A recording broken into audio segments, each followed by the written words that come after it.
हमारे 11th standard 12th standard के जो बच्चे हैं, they are also suffering from anxiety, depression, boyfriend girlfriend breakups, ये सब चीजें वो भी फेस कर रहे हैं। अब बहुत ही कॉमन हो चुका है, लिव इन रिलेशनशिप में रह रहे हैं, बॉयफ्रेंड है गर्लफ्रेंड है।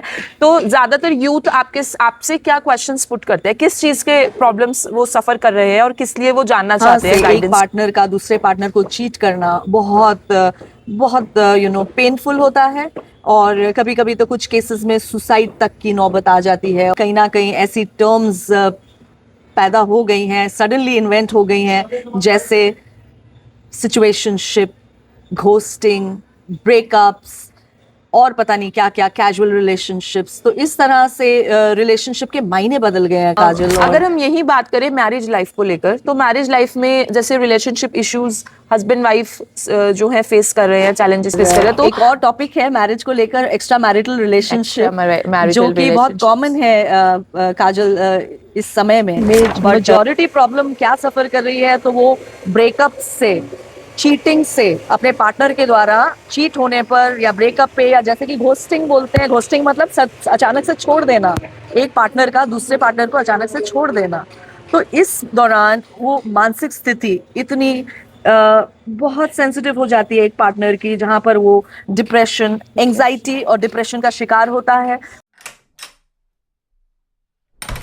नमस्कार दोस्तों, मैं काजल खुराना आपका आज के इस पॉडकास्ट शो में स्वागत करती हूँ।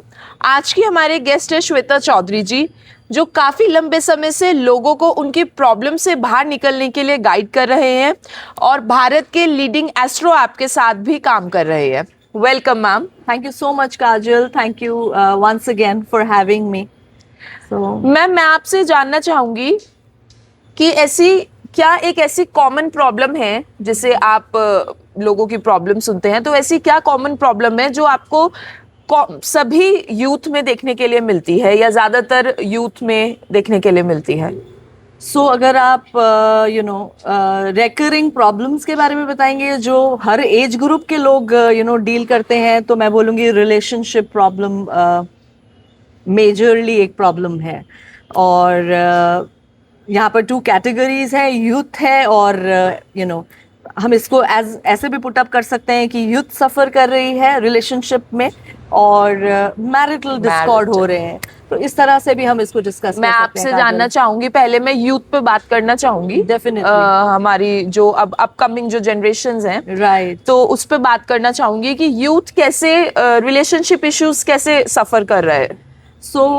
इट इज़ सो सैड काजल कि आज की जनरेशन जो यूथ मेरे पास आती है, मजॉरिटी ऑफ देम बहुत सफ़र कर रही है, क्योंकि कहीं ना कहीं ऐसी टर्म्स पैदा हो गई हैं, सडनली इन्वेंट हो गई हैं, जैसे सिचुएशनशिप, घोस्टिंग, ब्रेकअप्स और पता नहीं क्या क्या, कैजुअल रिलेशनशिप्स। तो इस तरह से रिलेशनशिप के मायने बदल गए हैं काजल। और अच्छा, जो यूथ आता है वो पेरेंट्स के साथ जो उनका रिलेशन है उस प्रॉब्लम को लेके आते हैं, या सिबलिंग्स के साथ, या जैसे कि अब बहुत ही कॉमन हो चुका है, लिव इन रिलेशनशिप में रह रहे हैं, बॉयफ्रेंड है गर्लफ्रेंड है।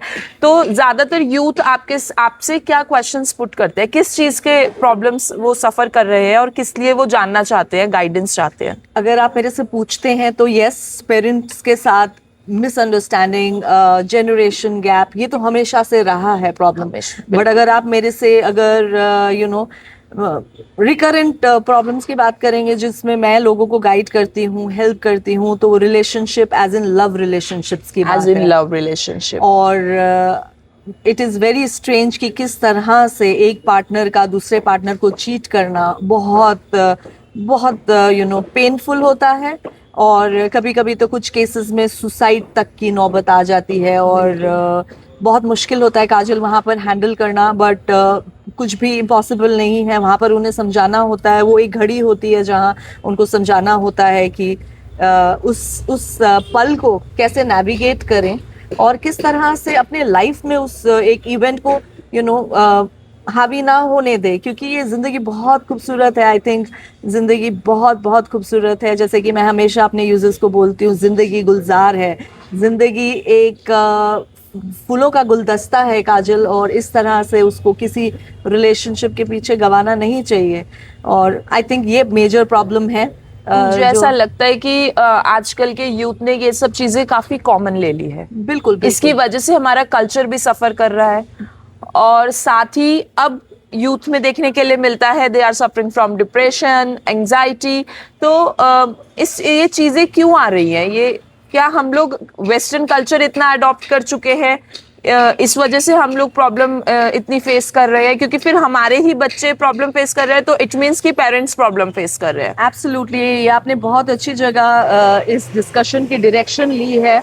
अगर आप मुझे बोलेंगे कि मेजॉरिटी प्रॉब्लम क्या सफ़र कर रही है, तो वो ब्रेकअप से, चीटिंग से, अपने पार्टनर के द्वारा चीट होने पर, या ब्रेकअप पे, या जैसे कि घोस्टिंग बोलते हैं। घोस्टिंग मतलब अचानक से छोड़ देना, एक पार्टनर का दूसरे पार्टनर को अचानक से छोड़ देना। तो इस दौरान वो मानसिक स्थिति इतनी बहुत सेंसिटिव हो जाती है एक पार्टनर की, जहाँ पर वो डिप्रेशन, एंजाइटी और डिप्रेशन का शिकार होता है। वो किसी से कहना भी नहीं चाहता। आई थिंक वो पेरेंट्स के साथ बात करके भी इजी नहीं है, और वो Easy चुप नहीं। रहकर, और इस समय लाइफ कोचिंग काम आती है, जब वो एक वल्नरेबल इंडिविजुअल जो जीवन जीने की चाहत को खो बैठा है, और सडनली उसको बताया जाता है। तो आप एज अ लाइफ कोच उनको आप कुछ अपना ऐसा कुछ शेयर करना चाहेंगे एक्सपीरियंस कि आप एज अ लाइफ कोच आपने अगर किसी यूथ को डायरेक्शन दी है? बिल्कुल और बिल्कुल, मल्टीपल केसेस हैं ऐसे जिसमें मैं प्राउडली बोलना चाहूंगी कि वो आज की डेट में बहुत अच्छे हैं और औरों को भी मोटिवेट कर रहे हैं। जैसे कि एक नाम मैं नहीं ले सकती, मगर एक इंडिविजुअल है, वो काफ़ी यंग है, वो अल्कोहल के शिकार हो गए थे क्योंकि उनके पार्टनर ने उनको चीट तो नहीं बोलूंगी, बट छोड़ दिया था। उनके बहुत नाजुक पल में उन्हें छोड़ दिया गया था, और किस तरह से उनके अंदर मोटिवेशन डालकर और ये बताकर कि अल्कोहल इसका सोल्यूशन नहीं है, इस चीज़ को नेविगेट किया। और आज की डेट पे Kajal, it is so beautiful that वो सबको मोटिवेट कर रहे हैं जीवन जीने के लिए। तो ये बहुत ब्यूटीफुल है मेरी जर्नी, मुझे लगता है बहुत, I think it's worth it now. I mean I जैसे अगर हम यूथ की बात करें तो हम वहीं हमारे 11th स्टैंडर्ड 12th स्टैंडर्ड के जो बच्चे हैं, they are also Absolutely. Suffering from anxiety, depression, Absolutely. Boyfriend girlfriend breakups, ये सब चीजें वो भी फेस कर रहे हैं। एब्सोल्युटली तो एब्सोल्युटली। उनको आप कैसे गाइड करना चाहेंगे? मैं अपने टीनेजर बच्चों को यही बताती हूँ जो मेरे पास आते हैं, कई लोग आते हैं, बट मेजॉरिटी वो प्रॉब्लम सफ़र करते हैं जहाँ पर वो पेरेंट्स की बातों को मन में लेकर बैठते हैं। काजल, आजकल ये प्रॉब्लम्स भी बहुत आ रही हैं कि किसी के फादर का गुस्सा उससे पसंद नहीं, क्योंकि इम्पेशेंस हो गया है बच्चों में, पेशेंस खत्म हो गया है, बच्चों के अंदर सुनने की क्षमता नहीं रह गई है। बिल्कुल। कुछ तो वो सोशल मीडिया डिवाइसेस के इतने अधीन हो गए हैं और आउटडोर नहीं जाते वो, और इंडोर रहकर ही अपने आप को जिसको हम बोलते हैं स्क्रीन टाइम के जरिए बिगाड़ रहे हैं, अपने मेंटल कैपेसिटी को, अपनी इमोशनल कैपेसिटी को वो गंवा रहे हैं। बट वहाँ मैं उनको यही गाइड करती हूँ कि ये मन जो है अभी इस समय बहुत नाजुक है और इसको एक अच्छी दिशा देने की ज़रूरत है। और आप बोलते हैं कैसे ट्रीट करती हूँ, तो वो मेडिटेशन के जरिए। लेकिन मुझे लगता है कि 11th 12th के बच्चे मेडिटेशन में शायद वो उतना इंटरेस्ट नहीं दिखाते बैठने में, या फिर मुझे ऐसा नहीं लगता कि बच्चे पेरेंट्स की बात सुन लेंगे सारी। बिल्कुल बिल्कुल, यहाँ पर लाइफ कोच बहुत काम आता है काजल, जहाँ वो पेरेंट्स की नहीं सुनते। और शायद हर यूथ जो इस चीज से सफर कर रहा है वो लाइफ कोच के पास भी नहीं पहुंच पाता। नहीं, आप बिल्कुल सही कह रही हैं, और इस टाइप की चीज़ों को हमें बहुत ज़रूरत है लोगों तक पहुंचाने की। आई थिंक इस टाइप के पॉडकास्ट ही काम आते हैं, जहां पर आई थिंक ये जितना शेयर हो, जितने से जितना शेयर हो, आई थिंक एक एक घर में, क्योंकि हर घर में एक बच्चा है जिसको ज़रूरत है लाइफ कोचिंग की। इस चीज पे आप पेरेंट्स के लिए क्या कहना चाहेंगे? मैं पेरेंट्स के लिए डेफिनेटली यहाँ पर एक संदेश देना चाहूँगी कि अपने बच्चे को समझिए और उसको कंपेयर मत करिए किसी और बच्चे के साथ, क्योंकि वो एक एबिलिटी को लेके इस दुनिया में आया है, और उसकी एबिलिटी उसकी अपनी एबिलिटी है, उसको कंपेयर क्यों किया जाए। और उसको बोलने का मौका दीजिए, और मैक्सिमम केसेस में उन बच्चों को बोलने का मौका नहीं मिलता, तभी वो सफ़र करते हैं, वो बोलना पसंद नहीं कर। अपने बच्चों का पहला दोस्त बनिए और इस तरह से हम उनको पॉजिटिव अपब्रिंगिंग, एक पॉजिटिव पेरेंटहुड दे सकते हैं। अगर हम यही बात करें मैरिज लाइफ को लेकर, तो मैरिज लाइफ में जैसे रिलेशनशिप इश्यूज हस्बैंड वाइफ जो है फेस कर रहे हैं, चैलेंजेस फेस कर रहे हैं, तो आपको कौन से ऐसे बातें लगती है जो सभी में कॉमन आपको लगता है कि इट इज वेरी कॉमन? जैसे कि हम थोड़ी समय पहले बात कर रहे थे कि एक यूथ भी रिलेशनशिप को सफर कर रहा है और मैरिज में भी सफरिंग हो रही है, क्योंकि ईगो इश्यूज बहुत हाई हो गए हैं काजल। हम सबके अंदर ईगो इतना इन्फ्लेट हो गया है कि कोई भी बात करके, कोई भी इस बात को सॉर्ट आउट करके उस रिलेशनशिप को मजबूत बनाने की जगह नो कॉन्टैक्ट सिचुएशन, ये एक और टर्मिनोलॉजी है जो यूज हो रही है आजकल के समय में, नो कॉन्टैक्ट सिचुएशन, जहाँ पर बातचीत नहीं हो रही है और इस तरह से उस रिलेशनशिप में गैप आता है। तो मैं मैरिज का भी यही बोलूँगी, और मैं बोलती हूँ, मेरे कई यूजर्स हैं जिनकी शादी बची है केवल बातचीत करने से, और मैं बोलती हूँ कुछ आप झुकिए, कुछ आपका पार्टनर झुके, और इस तरह से वो बहुत खूबसूरती से अपने रिलेशनशिप को वापस से मजबूत बनाते हुए दिखते हैं, और बहुत मज़ा आता है ये करते हुए। बहुत घर बचे हैं आई थिंक। और एक और टॉपिक है मैरिज को लेकर, एक्स्ट्रा मैरिटल रिलेशनशिप, जो कि बहुत कॉमन है काजल इस समय में, बट एज सच इस पे मेरा कोई कमेंट नहीं है, बट मैं यही कहना चाहूँगी कि अपने पार्टनर के साथ लॉयल रहिए। और वो तो सबको पता है कि लॉयल रहिए, लेकिन रहते नहीं है जैसे, it is another major cause of concern. तो आप उस चीज में कैसे गाइड करते हैं आप? इस केस में मैं यही गाइडेंस देती हूँ कि फॉर एग्जांपल एक केस आया था जहाँ पर उनकी वाइफ ने उनको बहुत सारे सिचुएशंस में उनका साथ दिया, और फिर भी वो उन्होंने एक एक्स्ट्रा मैरिटल अफेयर किया, और वहाँ से उनको मॉनेटरी लॉस हुआ बिकॉज वो उनको प्लॉट कर रही थी पैसे के लिए। और फिर वापस आए जब वो वाइफ के पास, तो भी वाइफ ने एक्सेप्ट किया। तो मैंने कहा this is a beautiful example कि सच्चा साथी आपका वाइफ है, और ये सब डिस्ट्रैक्शंस तो ऐसे ही होते हैं। I mean in marriage I think you should be loyal to your partner. बिल्कुल बिल्कुल। बहुत सारे लोग ऐसा कहते सुनने के लिए मिलता है कि मेरे ऊपर ओपरा करा दिया है, या फिर टोना टोटका हो गया है, तो इसके बारे में आपका क्या कहना है? बहुत बहुत इंटरेस्टिंग टॉपिक है काजल ये भी। और जैसे बोलते हैं ना, किसी ने टोना किया है या नज़र लगी है, आई थिंक ये बहुत बहुत रिकरेंट यूजर्स आते हैं मेरे पास। मेरे काफ़ी क्लाइंट्स हैं जिनके ऊपर टोने टोटके हुए हैं, और अगर आप मेरे से पूछते हैं, एज एन एस्ट्रोलॉजर भी हूँ मैं, जैसे कि आप जानती हैं, और मेरे हिसाब से I don't by this subject, और मेरे हिसाब से ऐसा कुछ होता नहीं है, केवल वहम है मन का। और इस चीज़ को समाज बहुत बहुत मानता है और बहुत सी उपाय कराता है। अगर आप पर्सनली मेरी राय लेना चाहें तो ऐसा कुछ भी नहीं है। अब मैं अपने यूजर्स को बिल्कुल क्लैरिफाई करती हूँ कि इस चक्कर में मत पड़िए, बट फिर भी कुछ केसेस हैं, यहाँ पर मैं सही इंसान नहीं हूँ बोलने वाली कि क्या तंत्र मंत्र विद्या, क्योंकि पर्सनली मैं इस विद्या के बारे में इतना नहीं जानती। मगर हाँ, मेरे एक क्लाइंट हैं जिनको ब्लैक मैजिक अफेक्ट होने के बाद, जो कि उनके किसी रिलेटिव ने बहुत पुराना 10 से 15 साल पुराना एक ब्लैक मैजिक किया था, बट मैंने उनको एक जगह गाइड किया, मैंने उनकी मदद करने की कोशिश की, जहां मैंने देखा उनको इतने साल बीमार रहने के बाद, इनेबिलिटी के बाद, उन्हें एंग्जाइटी डिप्रेशन का शिकार होना पड़ गया। तो वहाँ पर लाइफ कोचिंग बहुत काम आई, उनको गाइडेंस दी गई, और कहीं ना कहीं उनको मेंटली हील भी किया गया कि ऐसी कोई चीज़ नहीं है।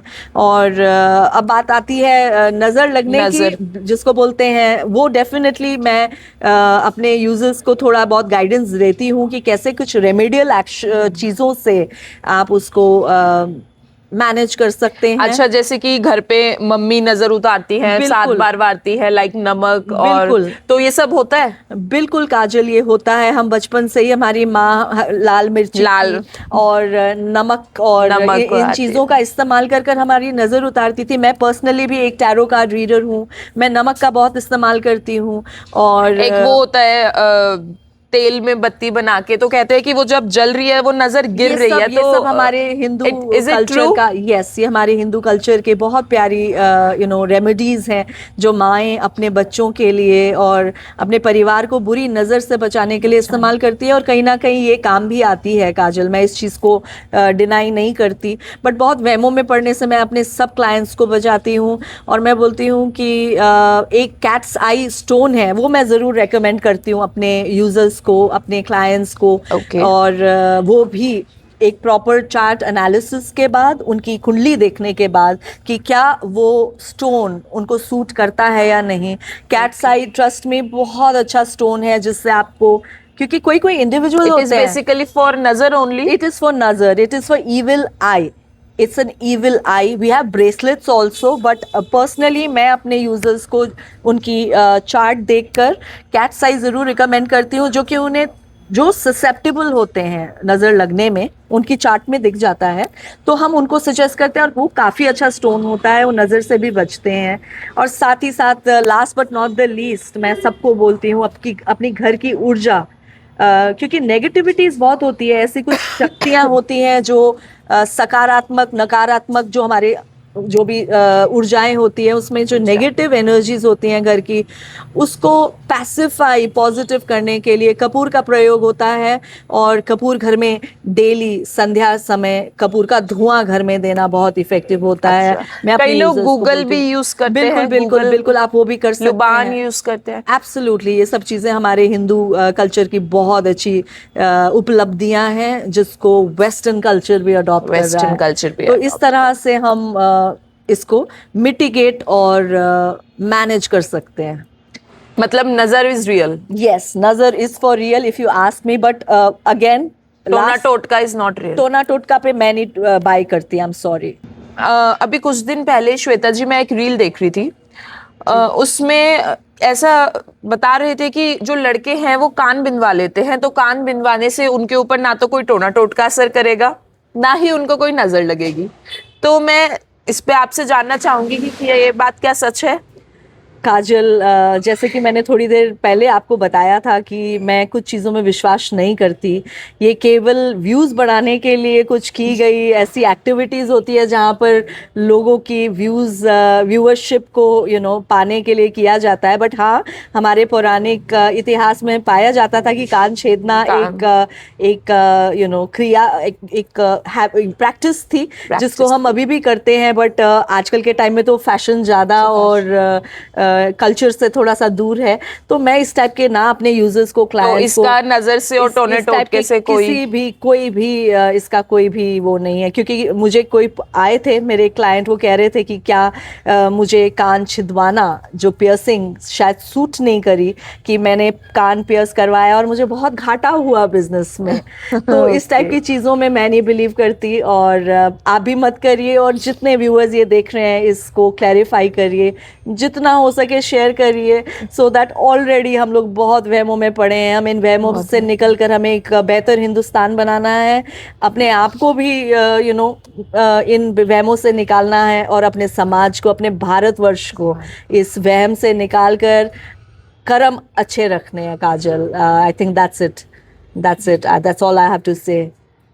जैसे कि श्वेता जी ने हमें आज के पॉडकास्ट में बताया कि एज अ लाइफ कोच उन्होंने बहुत सारे लोगों के प्रॉब्लम्स की गाइडेंस दी है, उनको बहुत सारी प्रॉब्लम्स से बाहर निकाला है। उन्होंने साथ ही ये भी बताया कि हमें अंधविश्वास नहीं करना है और वहम नहीं करने हैं, नज़र होती है। और साथ ही साथ उन्होंने ये कहा कि टोने टोटके जैसी कोई भी चीज़ यूनिवर्स में एग्जिस्ट नहीं करती है। Thank you so much Kajal, thank you.